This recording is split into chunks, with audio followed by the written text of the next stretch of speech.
Oh, oh, hello. Okay, in today's video, I will be talking to you about all the books that I read in the month of October, Halloween month. And boy, oh boy, did I read some scary books. Now, if that's of any interest to you and you're ready to be scared out of your pants, well, don't go anywhere. Hold on to your seats, and we'll be right back. Let's fly. Subscribe, hit that button. Let's grow together. Share with your friends through any kind of weather. Library without borders. We're reaching for the sky. Join the journey now. Come on, don't be shy.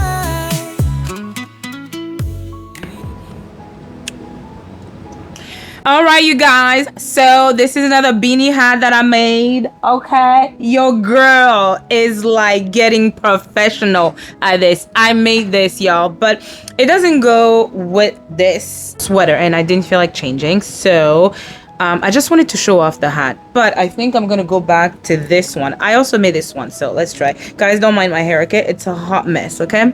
A hot mess. Please don't mind it, okay? That's why we wearing a hat today. So let's see this one. I think this one will go. What? Handmade fail. Well, I never said I was perfect, okay? This was among the first one. Like, you can tell that it's not even, it's crooked a bit, because the thing with crochet, you guys, is that you have to be careful, because if you're not careful with your lines and all that stuff, it'll start decreasing. And I didn't pay attention until it was too late. And anyway, so let's just see.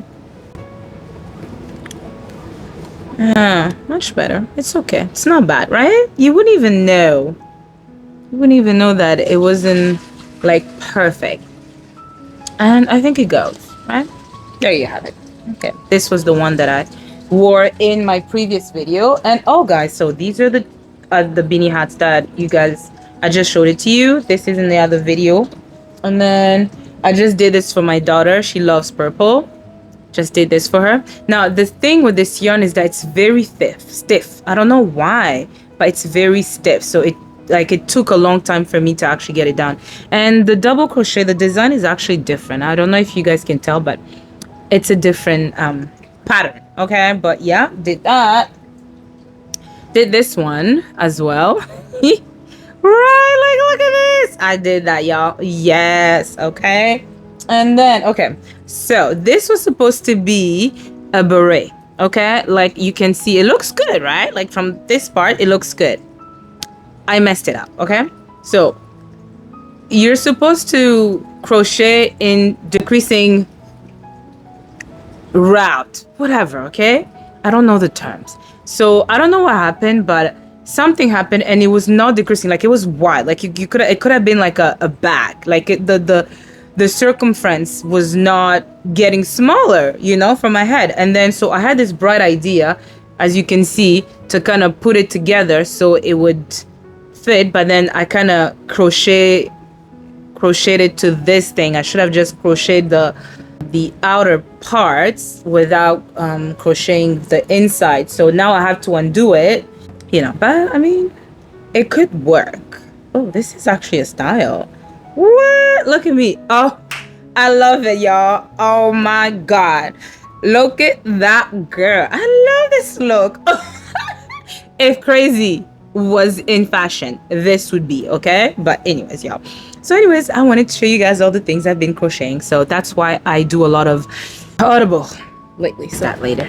All right, you guys, so how you been? How's it going? I like to always ask how you're doing, and I would hope that you would tell me that you're doing great. I hope my video, wherever it finds you, that you are doing good, you're surviving. If not surviving, you're living. You're just doing your best every day. Do you know what I mean? So that's all that matters. And apart from that, before I really get into the gist of what the content or this video is going to be about. I simply wanted to say something, just a little something. I know a lot of us, we like to escape, right? We like to escape, hence why we're doing this booktube world and all that stuff. And escapism is very much in vogue when it comes to the booktube world. And I am okay with that. You know, I agree, right? Life is what it is, and it's good to be escaping through our books, you know? Having said that, I still believe that we need to be aware of what's going on in the world. And by being aware of what's going on in the world, we sometimes have to do our part, right? We can't just expect the world to fix itself while we only escape, okay? The world won't fix itself if all of us try to escape, right? So, that said, I don't know if you guys saw that what's going on in Sudan. I know a lot of you know what's going on in Sudan, right? Just because you are aware of what's going on in Palestine, as you should, okay? Ukraine, as you should.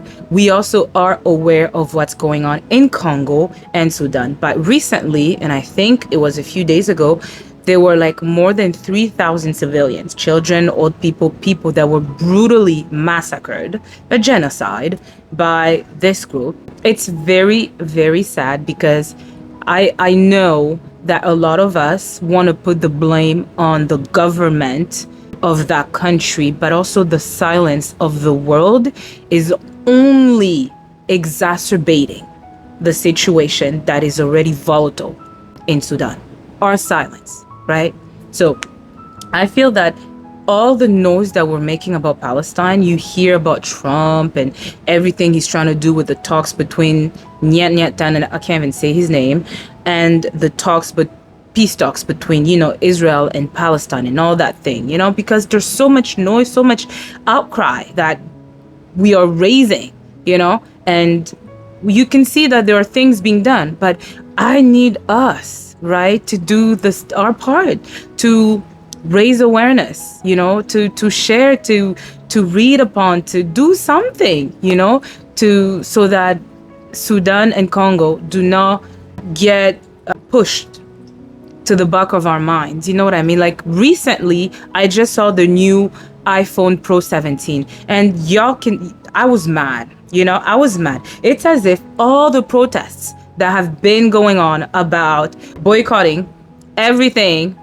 that is artificial intelligence from Samsung, from Apple, regarding what is going on in Congo and those natural resources has just fallen on deaf ears. And here is a iPhone Pro 17. And I even saw some Congolese people, some Africans and everybody running to Apple Store to get them, you know, the new iPhone whatever.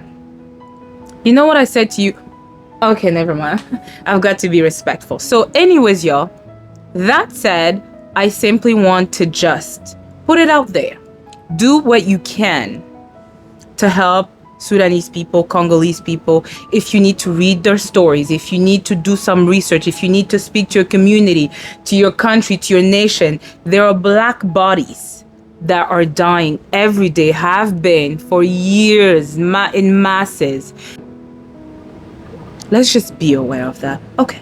All right, you guys. So moving on, now that I've said what I needed to say, let's talk about what we're really here for.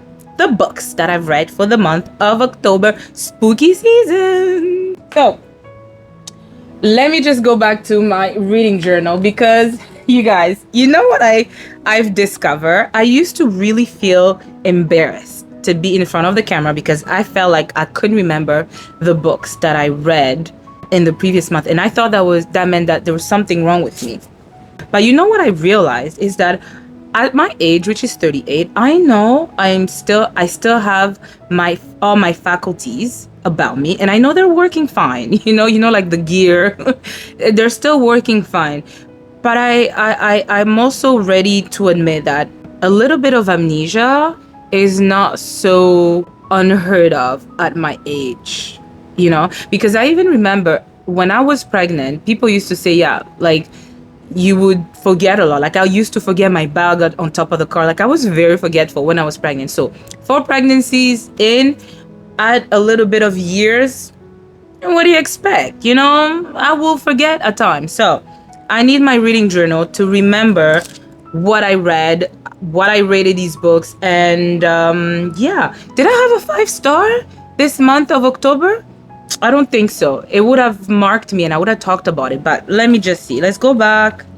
So I like to show you for the month of October. Obviously, I wanted to read 8 books. Okay. I don't know if you can see 8 books right here.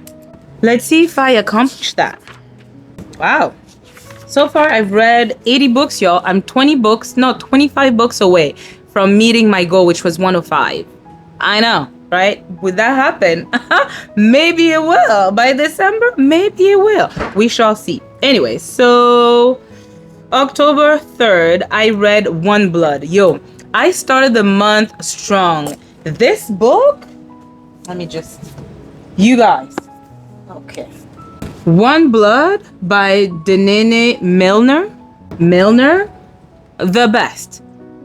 You guys, have you read this book? Oh my gosh, you should read this book. First of all, let me just go ahead and say it. This book has, what is it? Some adjectives pertaining to races that are that can be very offensive. But the thing is, you have to take this book and the story within the context of when it was written, when the story takes place. Okay? Just want to say crackers. No. Hey, white people, don't listen. I said, I didn't even know white people were called crackers. And it's not even crackers, it's crackers. Crackers. Okay? The way she mentioned this, I was dying. I was like, oh my God, is that the equivalent of the word niggas? Anyways, let me just tell you what this book is about. All right, so it is Jim Crow South. Rubel, Mama, as they call her. There's Grace and Basie, Grace's mom, and Hattie. Hattie's actually Mama's sister.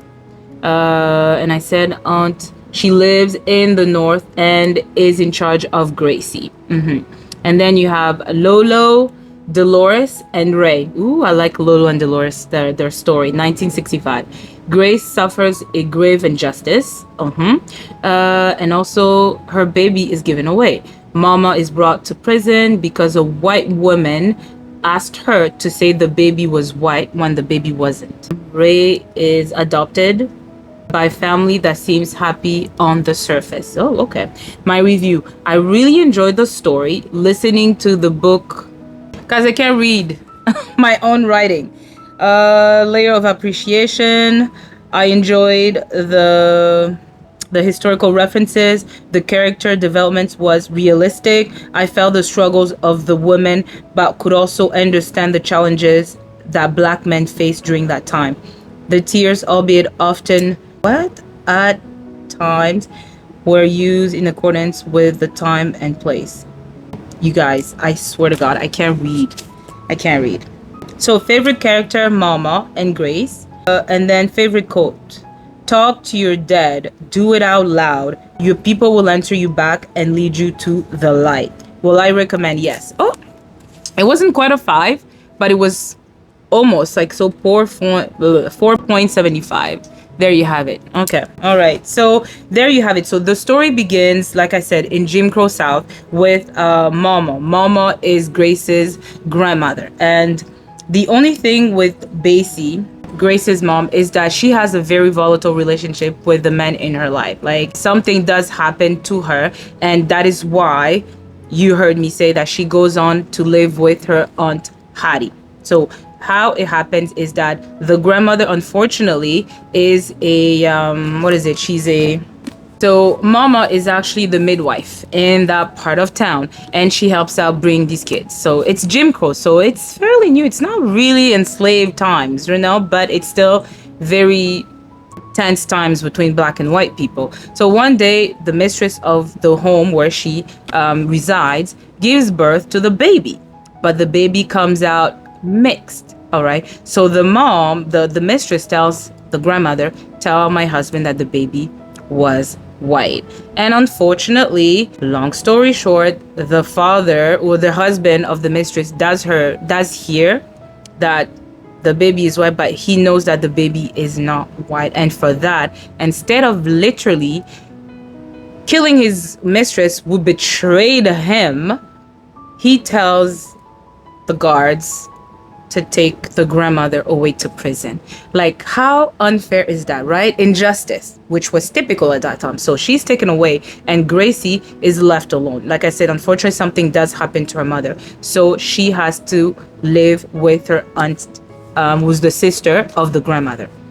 When I say, she's the grandmother's, how do you call, she's the sister. Yeah. Hattie is the sister of the grandmother of Gracie, or Grace. Now, the thing with Grace is that she's this black girl who really loves her grandmother, and she really were close to her grandmother more than her mom. And when she goes to live with Hattie, oh Lord, behold, the things that this woman made her live. She was so mean, very mean to this girl. And one thing that was very apparent, she had a disgust for Southerners, like for people from the South, because she lives in the North.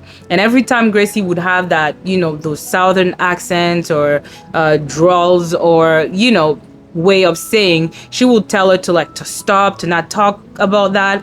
And she came with her with a container that contained some things, some things that represented her and stuff like that. And the mama's sister, Hattie, she thought that was very representative of old ways. She didn't like the old ways of the South, like how women would do conjuring stuff and things like that. And she told her to put that stuff away. She told Grace to put that stuff away. So while she's there, she has to work hard. She has to help Hattie in her business. Hattie has a business which is teaching the kids of the North well behavior, like how to be a lady and all that stuff. She's very much in the high society at that time, and she's worked very hard to maintain that high society class, so she's very known in those societies. So one day what happens is that she starts to date, not date, there's a boy that has an interest for her, okay, and that boy is part of the elite family. So Hattie's beneath that family. But something does develop between them. And what I liked about the boy was that the way the author made him sound is that he was very passionate about the black people's cause. He would talk to Grace and be like, you think because we're living in elite society, we're fine and all that stuff, that there's no injustices happening and all that stuff. He was very vocal about that. And Grace was like, what, you think you can save the world and things like that. So that's that. But something happens, some little cute stuff develops between them. She's 16, and I'm not going to spoil the story, but I have to say this, right? I have to say this.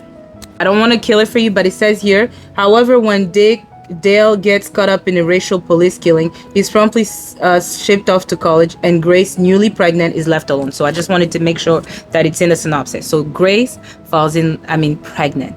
But yeah, like you heard, he's shipped away to another school, and she's left to raise that baby alone. But the thing is, he didn't know. When he was shipped, he didn't know. And the family of Dale, which was the boy, they didn't want anything to do with Grace. So long story short, she has the baby. Now, do you think she wants to keep the baby? But do you know what Hattie does to her? The worst kind of thing you can tell to her mom. She's like, you know what? Because she was mean. The day she gives birth, and Grace actually gives birth in the home instead of going to the hospital. And she actually hid the pregnancy for some months before Hattie discovered that, because she kept wearing these big dresses and all that stuff. And I think she went downstairs one day and discovered that Grace had started knitting all these clothes for the baby. So long story short, the baby is born into the home with no doctors, nobody's help, not even Hattie. But then when the baby comes, Hattie's like, oh my gosh, let me take care of you, let me take care of you, you're gonna be okay, blah, blah, blah. And Grace is like, what's going on? Is she really nice about it? But, something happens. And I'm not gonna tell you what happens, but Grace's story sort of ends there. Okay, and now there's like almost a second part. Okay, and that second part you meet Ray and Dolores. Now Dolores and Ray is that Dolores, now it's all coming back to me. Okay, guys, Dolores is a beautiful woman. Okay, she is beautiful, again, always in the Jim Crow South. The only thing with Dolores is that she can't have babies. Okay, she can't have babies. So what happens is that one day she goes to church. She's like, oh, Jesus, help me, blah, blah, blah, blah. And Ray is this man who comes sweeping her off her feet and tells her all the good things. And then she goes on and then marries Ray. Now, the only thing is that she convinces Ray that he's the problem. It's not her. The way she does it, you guys have to read the book. So years go by. Ray's like, oh my gosh, back in the days, like being a man was, you had to have little babies running around. That was significant of your masculinity, right? So he really felt some type of way. So Dolores is like, you know what, why don't we adopt a baby? And they adopt a baby. And that baby, I don't want to say nothing, but they adopt a baby. The baby comes to live with Dolores and Ray. And all things seem to be good, right? Things seem to be good on the surface. And I think they adopt another kid. So there are 2 children in that family. And those 2 children are not derived from Ray. But Ray don't know that.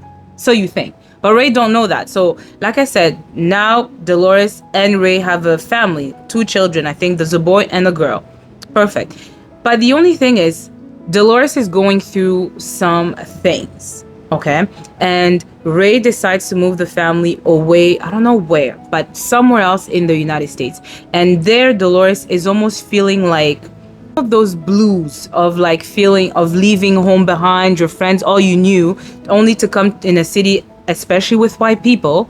And she starts to feel some type of way, probably depression, things like that. And at some point she does try to do something very drastic, but anyways, yeah, but she's there. Okay. And I want to make sure I've said enough about that story. And I guess it is generational. Yeah, it is actually a generational, multi-generational story, because once that part is done, you now follow the daughter that was adopted of Dolores. You follow her and her relationship into today's time. Because from Jim Crow to today's time. And her relationship is that she's always felt something. Like she knew that she didn't look like her mom, her parents. And they just never told her that she was adopted. And I think she does come across some documents in the home of her parents where she finally discovers that, they're not her biological parents. Now, she's had to fight with the feelings of should she go on a journey to discover who her real parents were. And she battles that, because she's like, well, what if they didn't want me, or what if they didn't have a choice, and I love the way the author wrote that struggle that, what's her name? Let me go back to what was her name? I think it's Ray, R-A-E. Well, anyway, so she has a relationship with this guy, Roman. So the thing with Ray and Roman is that they have a seemingly okay relationship. And the only thing is that Dolores doesn't like her husband because she feels that, so her husband is an author basically, okay? And he hasn't had a gig or he hasn't written a book in a while. So he's living off of Ray's money and all that stuff. So y'all can just see how it's looking odd to Dolores, who comes from a generation, and they talk about that, who were hands-on, like back then black people didn't have a lot of choice of like administrative work, so they were really doing like all those not field work, but like those hands-on type of work. So they really are used to hard work. So when you have this man who's like writing, but he's not really writing for like months, years, and then she's pregnant, she has a kid, 1 kid, I think, Ray, the daughter of Dolores, and he's living off of her money, so that can cause problem and tension between Dolores, the mom, and the man. So there's that, but also they're navigating marriage in today's times. There's that aspect. And one thing is that Roman is not who he seems. There's some extramarital issues that occur. That will be the problem, but that also, now I need to talk to you guys about that because it's important. I've said that many of you have heard me. Whenever I hear about cheating tropes, it's not my thing. I don't care what circumstances you find yourself in. I'm not okay with cheating. The reason why I mention this is that, yes, there's cheating that happens on the part of Roman. Now, what does Ray do in response to that? That I didn't like. I need you guys to read. You guys need to read the book. So anyways, you guys, you see, that's how I talk about my books. Like when I'm reminded, I go back to the story. I'm like, oh my gosh, oh my gosh. So this book was it was action packed. It was, you learn the history. And now y'all know I like to read you guys a little bit from the book, okay? Just to conclude the story. So let's go back to where we hear about the crackers. Oh, I like this part, okay? When Mama talks, because I'm at the beginning. So it says here, this was the way of white folk. They counted on black body parts, hands for the wash, backs for the breaking of soil, titties for feeding their babies, but they couldn't stand the actual black bodies or the souls that inhabited them. The souls that every morning had to piece their fragile selves together in order to convince the bodies to submit to the labor again and again without benefit of break or complaint. Now, y'all think that's just typical of that time? No, we still see that today. Oh yeah, y'all know when I said that the mistress gave birth to a black baby. This part is where, you know, the husband finds out and decides to put the grandmother in prison. And here, in order to explain how that black baby came inside of her, she says, that's the nigger. That's the nigger raped me. Right here, y'all. That's the nigger raped me. That's what. That's how these women got away. These white women got away with murder. Yeah. This part, Grace stiffened. Watch Hattie's lip curl on the sprue. Different mamas. Oh yeah. So Hattie and the grandmother have the same daddy, different mamas. So here, I think Hattie's giving advice to Grace. She says, keep your head low. Don't get in the way. Do what niggers do up there in the city. Make it. Promise me that. Basically, I wanted to show you the language that was used back then. This is where she's having that conversation with Dale, the boy. She's like, what good is the school if the white teachers aren't teaching us the way they do white kids? Or the 2 toilets they put in there for 1,000 kids don't work. Or the books in the black schools are falling apart while over there are the schools where the white kids are. They're getting new books every year. I like that. Yo. There was a lot of things I tabbed, but let me see if I can. I know Jim Crow is killing our people, so that's that. This part was sad. So there's an event that occurs during, like, when Dale and Grace are actually, like, you know, they're spending time together. So an event occurs where there's a black boy that's killed by a police. And the reason why he's killed, it's simply because he grabbed, I think, a can of Coke or something like that. And he was grabbing money in his pocket to pay. And he just got shot right there. Like the guy from the store just screamed, bloody hell or something, thief or something. And he killed. And here, he says he was going to pay. Roger said Darnell was reaching in his pocket to give Wilson the money. And Wilson started yelling and screaming. And the cop came in there and shot him. Oh. Doesn't that sound familiar in today's time? Let me see. Hasn't changed, has it? 1950s, 2025. Here we are still talking about the same things. Police brutality. Hey. 2 more quotes, y'all. 2 more quotes. I already said that. I like this part. God-fearing Christians just couldn't see the hypocrisy of falling to their knees and praying to a dead white man who existed solely in the pages of a dusty old book while simultaneously marking the heads of those who speak to the spirits for which their hearts longed. I like that. Yeah, that's Christian for you today. Y'all, I mean, there were so many things. Where's the crackers, man? Oh my God, there's this part. This is not funny. This part when she goes to adopt the kids. There's this lady. This is how she talks to the little boy who's black. Isn't it something how cute they are when they're this little? Look like a little baby monkey. Who's a monkey boy? Who's a little monkey boy? That was a white nurse saying it to the black boy. This part. The beginning of Sunday school when children dressed in their church best get sent by their parents to learn the word. Lynchings, well, they were all gruesome. Black bodies twisted and broken and even cut into pieces, faces contorted and frozen into that final moment when necks snapped and the last breath left the body, and the victims, the poor victims, most likely innocent, definitely terrified, certainly unprepared for the finality, watched all their lives' moments flash before them and looked in the light shone by ancestors calling them home. You guys, this book, it's heartfelt. Like, it's a great read. Like, I recommend. Y'all just see that I'm not even telling you half of everything that occurred in this book, but please read this book.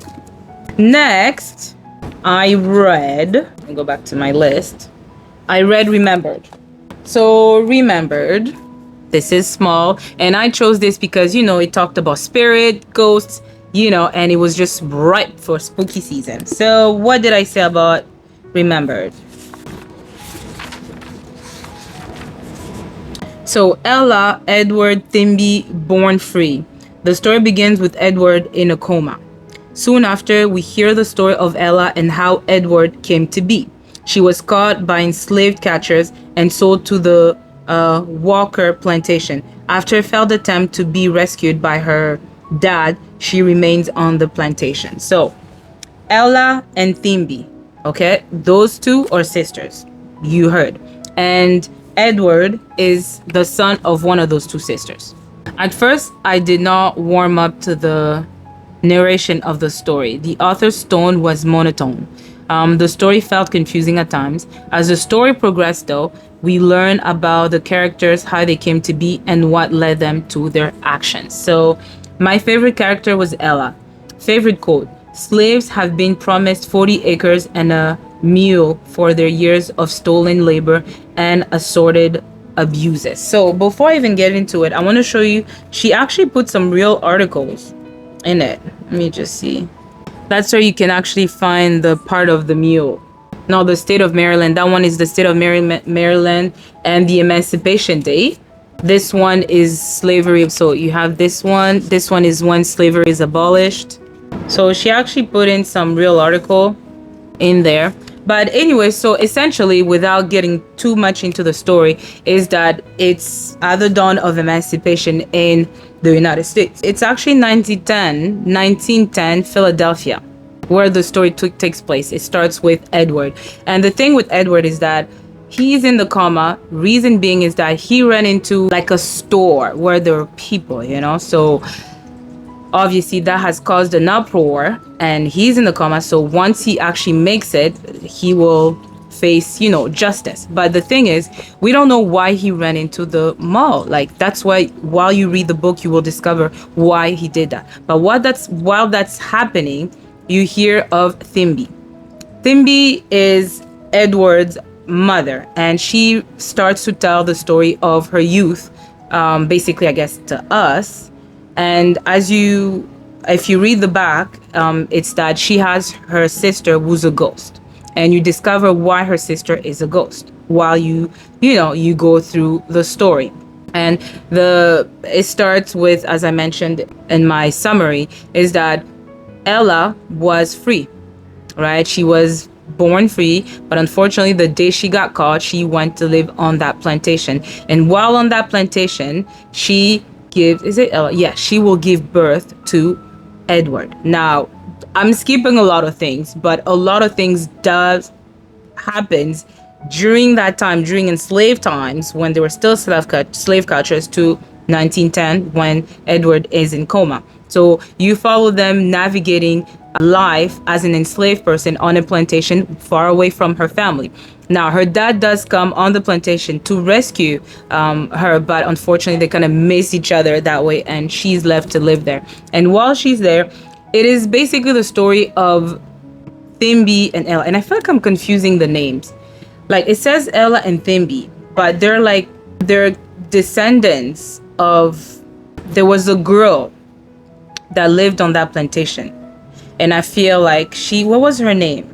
Those two girls are descendant. Ella and Thimby are descendant of the girl that was on that plantation already. I forgot what was her name. It's Tempe and Ella.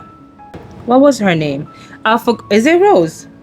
I forgot the name, but let's call her Mama. So Mama was already on that plantation, and the thing with that plantation is that apparently they can't have kids on that plantation, and it's because apparently there is this curse that is on that plantation and nobody can have babies. And at the beginning of the story, there's a part where when Ella is caught, she gets touched by the white man, like really touched. And what they do is that they call one of the enslaved people in order to penetrate her to see if she's all good there because of the curse, right? The curse, they can't have children.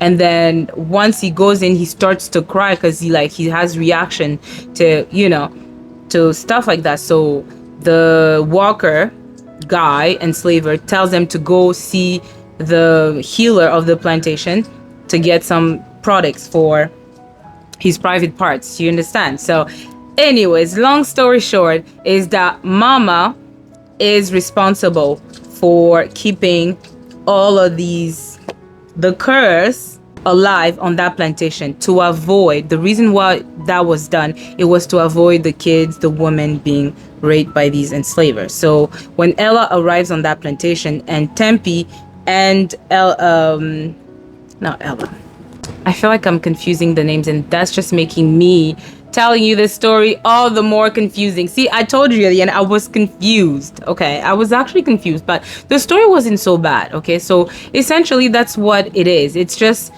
Tempe telling the story of her sister, how she passed on. It's very tragic how she passed on though, but it was also at the dawn of when emancipation was declared and all the slaves people are basically free and they're going away, trying to find jobs, trying to navigate, the times of no longer being enslaved. And Ella and Edward and Tempe are intertwined in the sense that when the sister dies, she was pregnant for the first time on that plantation. Remember, there was a curse, but she was pregnant and they needed to take care of that baby. And when she dies, you understand now what happens, what's the relationship with Edward, Tempe, and Ella, and why she's a ghost. So she does see the ghost of Ella. From the beginning of the story to the end, Ella is very present, and her presence sometimes signifies that some people may pass on, or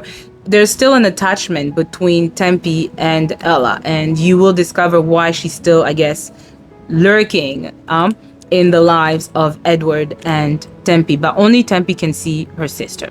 I didn't rate it.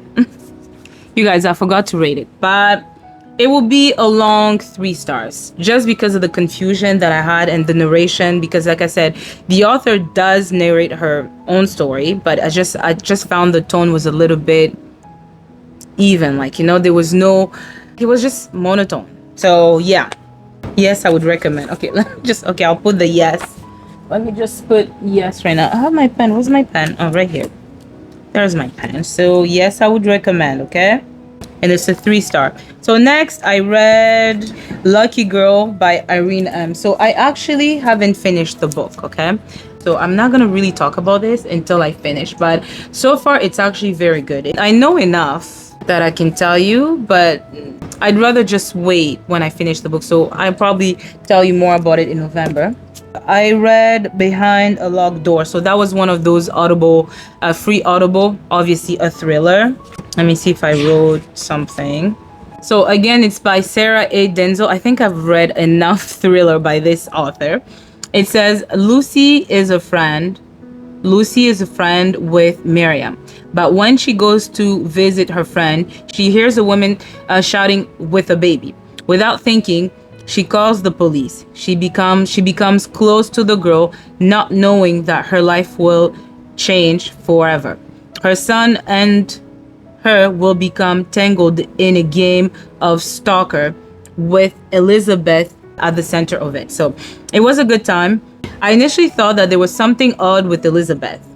PC Harding, that's how they call, I guess, the police. PC Harding was the presiding officer on the case of the kidnapping of Elizabeth, but it turned out that no one truly knew who the culprit was. So really, that's what it is, okay? So Lucy is a single parent with her son, okay? And she's friends with Miriam. Miriam was a teacher, but she retired. So the reason why she even goes sees Miriam is because she was bringing her like a cake that the school, had for her, and she was just going to give her that cake. And when she went to Miriam's house, she discovered what she discovered.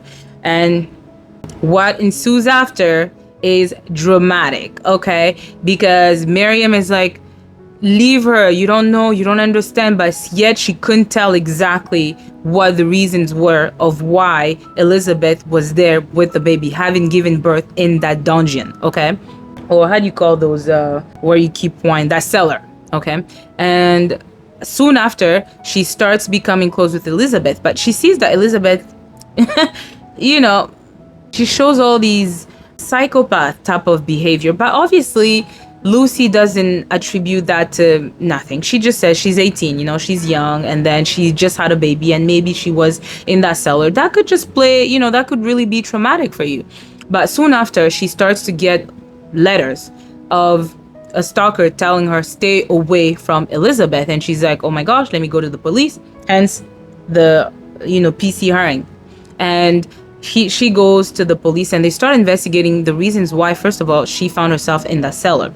And the answers will guide them not only to the most unlikely of culprits, but also to check their own police circle, because it seems like there was somebody that was purposely misleading the police in different direction. So that was really interesting. Like I said, I thought it was a good, thrilling book. So what did I give? It was a 3-star. There you have it, 3-star. So next I read Hair by Sabaa Tahir. Okay, you guys. So that was not part of my TBR, but I read the book, and you know what? I'm a fan. You guys, I'm a fan, and in fact, I have added the Ember and Ashes, what is it? What does it say here? But that series, it's in my Amazon card. I want it. First of all, I think it's $75, and I was looking for the hard covers, but I'm not seeing the hard covers. So it's just the soft covers, and they were $75, but they were on sale for $54, and I missed the sale. So now I can't bring myself to buy 75 when I had seen it at 50. So I'm waiting for it to go back down again, but I can't wait to read that series. But essentially what this book was about, so Aziz from Kigar. There's also Quill, who's the heir to the martial throne. There's Sufyan, who's actually best friend to Quill. And I wrote that there were children who were being killed in Kigar. Aziz is holding a book from Tyrol. So what I mean is that Aziz is from that place, Kigar, and kids are being killed by this monstrous monster. Okay, and she holds this book, and this book, I think you either have to finish a story or tell the story or something in that context, and it's not a book that needs to be like given to anybody or anybody can know about it. So with that book, she will go on a journey to save Mother, what's her name? Mother Aviv. I think it's Mother Aviv. Okay, let me see. And then Saoirse, she's a tracker, basically. She tracks down cheaters, thieves, things like that. But now she's also been summoned by someone to go find that monster who's killing these children, okay? And she is offered quite the stipends, like money, to do that. We have, she speaks to the elements. So that's her power. There's obviously powers. People have, Quill has his own power. Aziz has his own power. Not yet when she starts that journey, but she will become powerful. But Saoirse does speak to the elements, like to the earth. Sometimes she'll be like, okay, because she's a tracker, so she'll be like, show me the way, or she could see footprints and talk to the elements so that they can guide her to her destination. Kigari, Aziz chosen to save the children in the cloister, and she will defeat Tyrol. Oh yeah, Tyrol is another dude that's running havoc in Kigar right now with the children. Okay, he's sitting on the throne that does not belong to him. She's on a holy journey to save Mother Vive. Okay, I feel like it's Haviv, but let's say Mother Vive. So Aziz, my review. Aziz is hunting for a story to help release Mother Div. Oh, it's Mother Div. There you go. Quill and Saoirse and Aziz. So I feel like there was a love story that was developing between Quill and Saoirse. But then at some part, you also hear of Aziz and Quill, and I feel like it was during a period when she was traveling to go rescue or save Mother Div in the desert.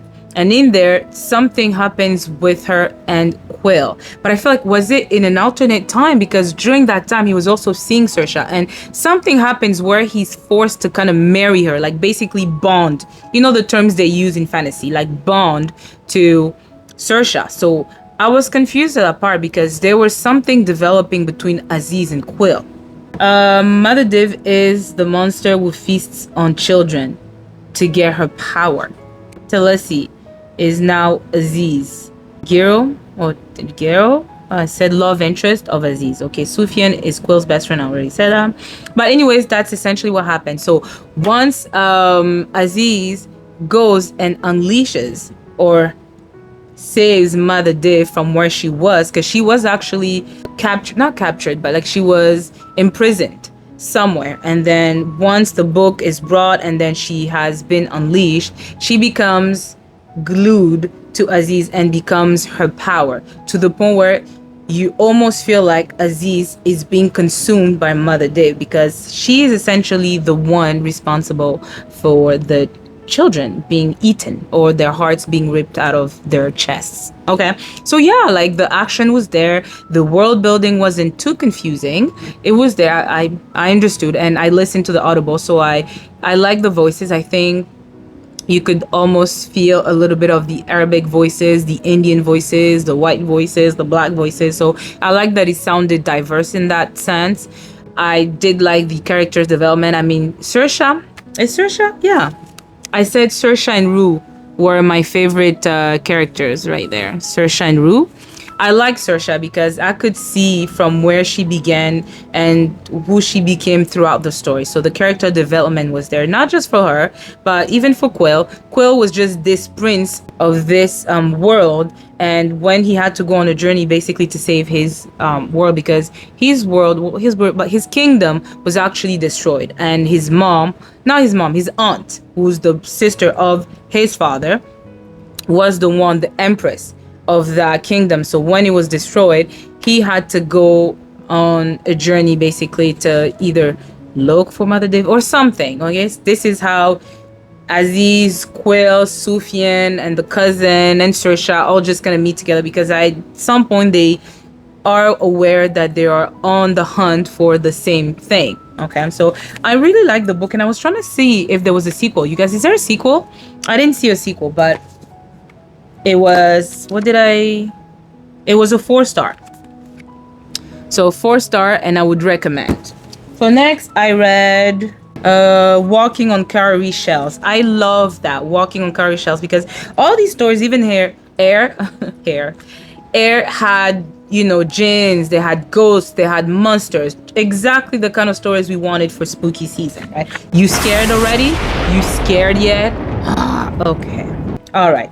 So Walking on Cowrie Shells, so that was actually a combination of short stories, which again I really enjoyed. I really love this story. So in fact, before I really get into it, this is for my black people from the diaspora, and black people from the United States, from, you know, from the British colonies, and not British colonies, from London, UK. I need you guys to read this book, because this book spoke to us, the black people. And I love the way she's Cameroonian, by the way, because we usually hear of Chimamanda Ngozi, you know, who's very frank in her way of talking about relationship between Africans and African Americans, you know. And I thought, if you're a fan of Chimamanda Ngozi, you need to read her. She had some social commentaries, and I was like, whoa, did she just say that out loud? Isn't that things that we just think in our heads and we don't be saying in front of certain people? But like I like the way she tackles some of these social commentary. So, like I said, they're short stories. Let me just read you guys a few of the things I've tabbed, because yeah.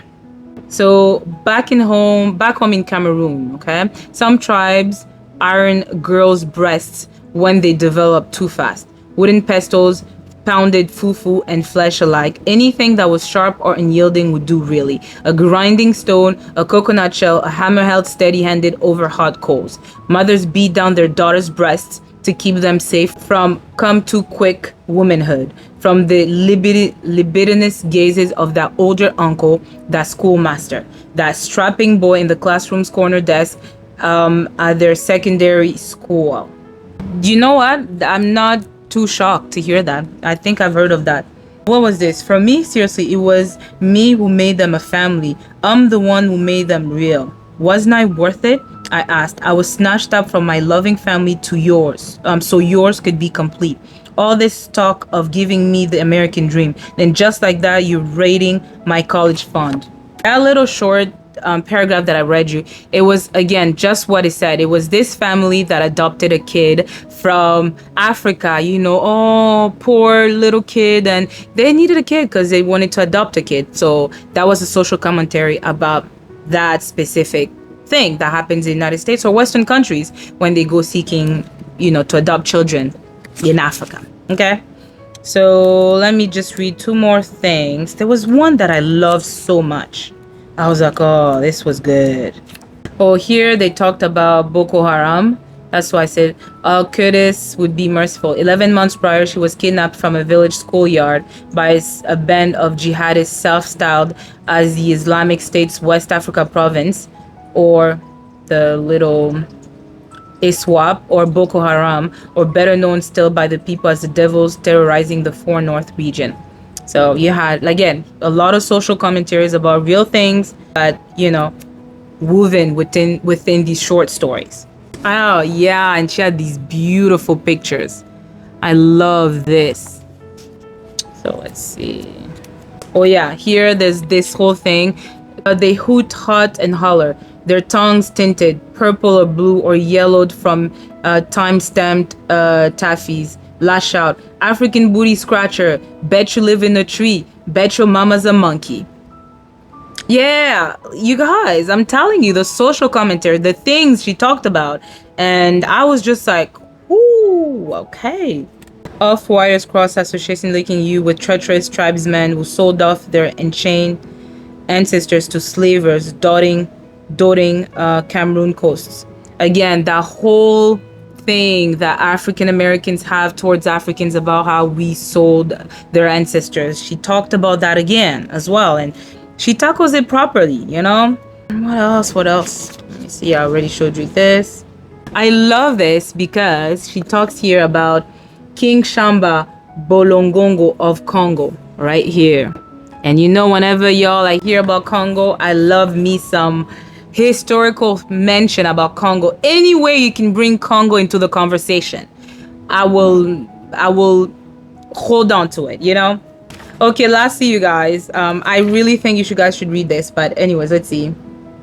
But it's not like the moment will stand isolated. Its twin comes as an African American financial aid officer frowns down at your application, tells you people or why her son can't go to college. She stamps on an angry approval on your paperwork. So you smile. Are you smiling in agreement? In gratitude? Her colleague pulls you aside, tells you, child, she's just mad her son got caught up in these streets. Again, that comment I've heard, again, in books, or I've, you know, when I'm on social media, I've heard about some Black Americans who feel that when Africans come, they, you know, so again, you guys, I tabbed this book. I think you should read it. I really recommend. So this was, I can't believe I did not, you know what, it's a 4-star. I love this little book of short stories, and I would recommend. It's a 4 stars. In fact, I will correct that right now. Let me get my pink thing. Yeah, 4 stars. It bears to be told, to be discussed. Why people should be reading about these two, even though there was barely any mention of you in there, but you can still read the story. It's great. So there you have it. Next, I read Mother, Daughter, Widow, Wife. Now, this book, I'm probably going to unhaul it. It's not that terrible, but it wasn't the greatest either. So, what is this book about? Wendy Doe, Alice and Elizabeth Strauss, married to Benjamin, studied memory. Alice cheated, so did Elizabeth. All unlikable characters. Wendy Doe really lost her memory, or is it all a stunt to run away from her responsibilities? Alice not ready to lose her boyfriend. Okay, those are just notes for me to, I guess, to discuss the book and not forget. So based on the plot, I just said that. So Wendy Doe, the story begins with this woman who is admitted into an establishment because apparently she doesn't know who she is. She's lost her memory. That's all I'm going to say about Wendy Doe. Elizabeth is this young girl who's in school, who's studying, I guess, memory, the brain, okay? And she's passionate about this man who's Benjamin. He's wrote books. He's very well respected within the teaching, educational department, okay? So he teaches at this university where she will become entangled with this man. Now, this man is married. Remember what I said about cheating tropes? And into that, no matter how much you try to weave the story, you can never convince me that the cheating was mandatory or had to happen. But anyways, Benjamin is married and he's old enough, right? Because she's still a student. And the way it starts is that they study Wendy Doe. They try to discover, what's going on with her brain, who is she, all that good stuff. And in between that, you discover the story of Wendy Doe. You kind of go back in the past to discover her story. And Alice is Wendy Doe's daughter. But while you go back into time to discover the reasons why Wendy Doe, I guess, lost her memory, you also discover her relationship with her daughter, Alice. Without me telling you and spoiling it, because it is almost thriller suspense, okay? So I don't want to spoil that for you guys. I just want to talk about the cheating part. He complains to Elizabeth, Benjamin, the master who wrote a book, was like, the leader in that department of brain and all that stuff. He starts to get closer with her, gets her to be, his apprentice, basically. And he starts to unveil his personal life to her. And obviously, she's at an impressionable age or state. And she will obviously fall for a man that she's been admiring for years, ever since she's been wanting to study the brain, and he's an inspiration to her. So long story short, he starts to tell her that my marriage is not good. My wife does this, wants to almost stop me from being who I am. Like, oh, okay. She starts an affair with him,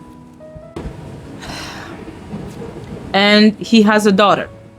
And while she tells the story, basically it's her now, so in her old age, I think she's almost 50 or 60 if I'm not mistaken, while she's recounting her life. And as she's telling you the story, I feel like she's almost trying to get to you, the reader, to understand where she was coming from. I didn't.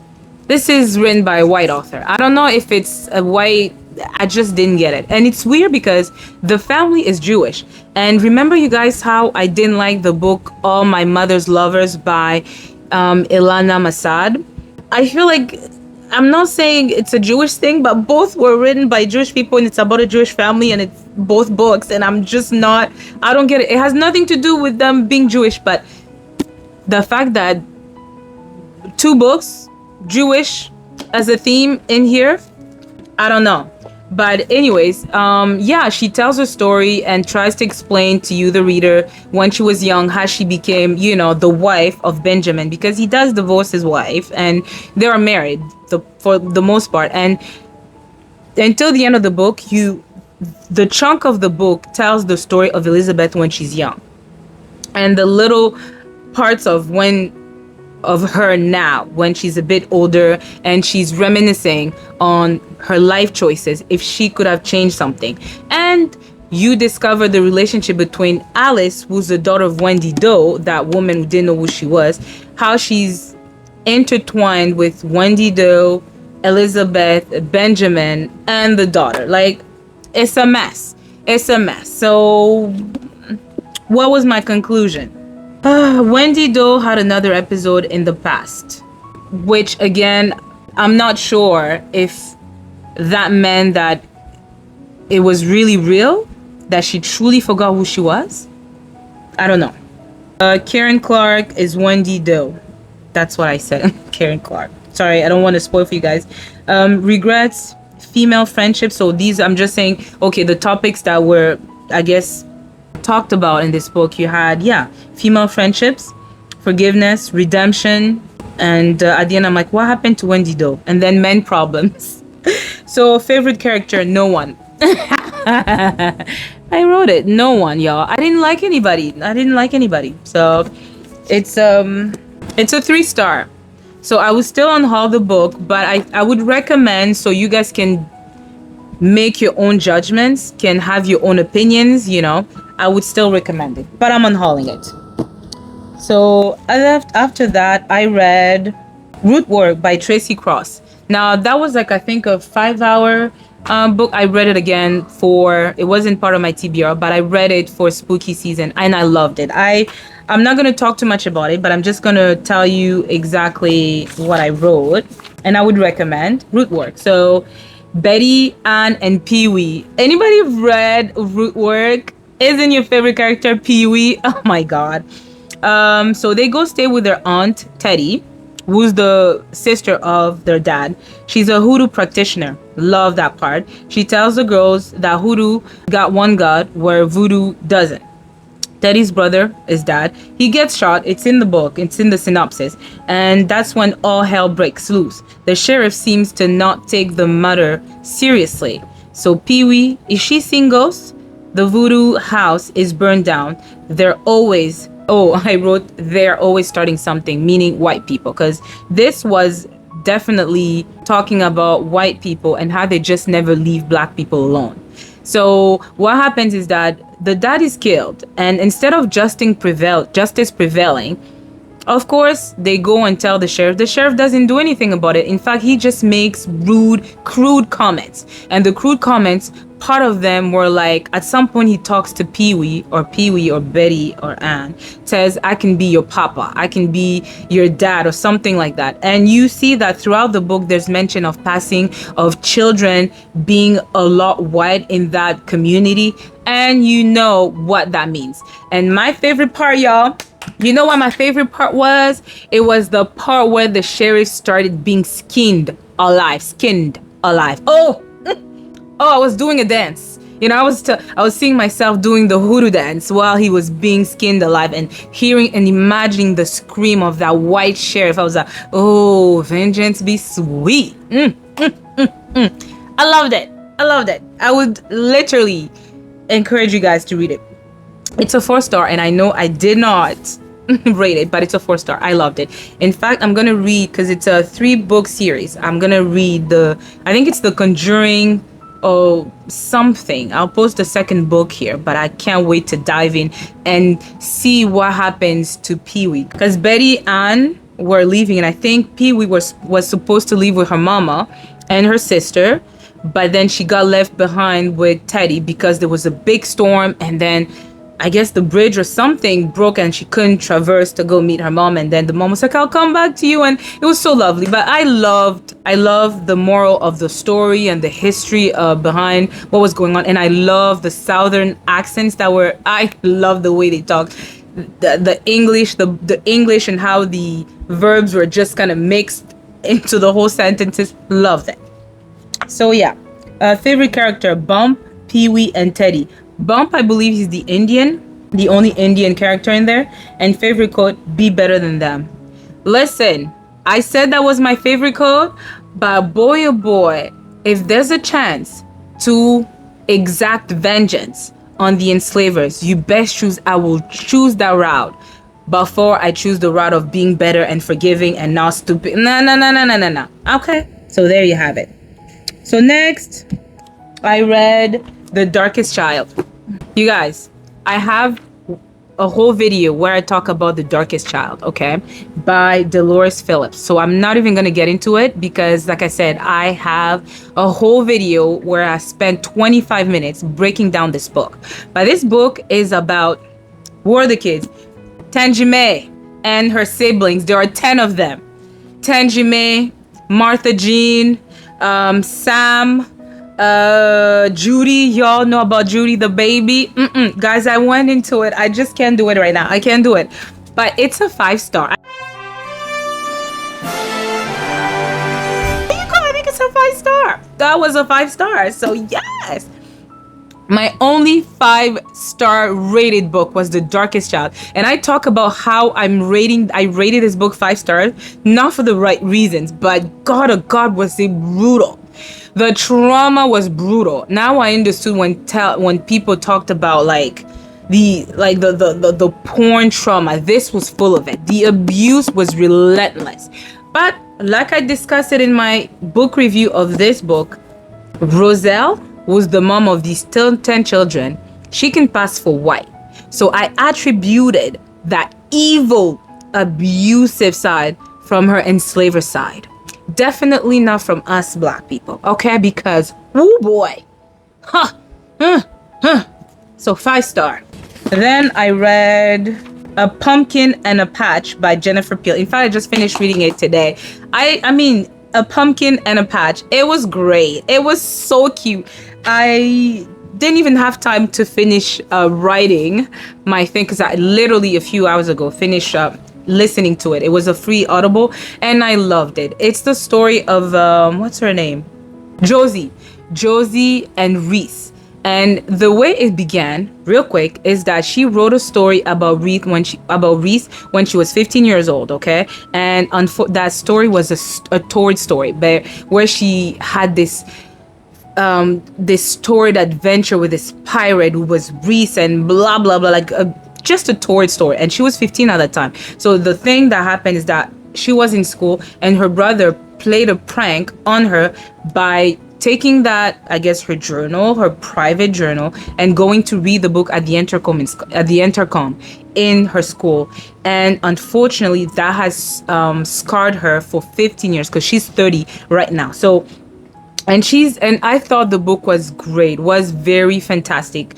It was really beautiful. I loved it. It was a 4-star for a very cheesy, corny romance book. It was great. You had second chance romance. You had small town trope there. So you had second chance romance trope, small town romance trope. You had, and there was no love making at all. And you had a little bit of that slow burn. And I thought they would actually make love. They did, but it was not descriptive. It was just a feel good book, and you follow Josie navigating her life post the pirate girl, because that's what she was called. She got insulted and all that stuff. She got bullied because of that, and that also broke her relationship with her brother and her mom, because it looked like her mom blamed her and almost got her to close herself, and all of that kind of, you discover that, and you discover how she makes peace with her brother, and it was just good. I love the way this author wrote, and you have to listen to Audible. And I actually like the narrator. She did a good job. I liked her voice. It was very white, very pumpkin-y, very, very lovely. I loved it for a romance book. Okay, it was a 4-star. So there you have it. All the books that I read for the month of October. Boy, oh boy, did I read. I read a lot, right? So let me see. I read 1, 2, 3, 4, 5, 6, 7, 8. So I read 9 books. The pumpkin book. 9 books. Yeah, girl. I did that. I read 9 books. So way to go to bring my TBR down. Okay? Not really, because some of these books were actually on Audible. They were free. So I didn't really bring down my TBR, if you count 2 of those books being not part of my shelves, but free on Audible. But that's it, y'all. Anyways, you guys, I know it's long. I've already, hey, okay? we know this, okay? You come to this channel knowing this, okay? So let's just stop making excuses, okay? Anyways, you guys, I had a great time reading these books. I hope I have shared some books that you either want to read for yourselves, or if you have read them, let's partake in the comments below. Let's share our comments below, and let me know what y'all read for the month of October. You guys read a lot of horror books, or did you read a lot of literary fiction or thriller? What did you guys read for the month of October? For me, I think I did good. It wasn't all horror, but it was good. I think I chose some great picks for the month of spooky October, Halloween, and the likes. Okay, so on that note, please don't forget to like, comment, share, and subscribe. And if you don't want to do any of that, please just leave me a beanie hat. Is there even a beanie hat for your girl who's like multi-talented and crocheting her own beanie hat? So any kind of hats if there's no beanie hats. Okay, and I'll see you in my next video. Bye.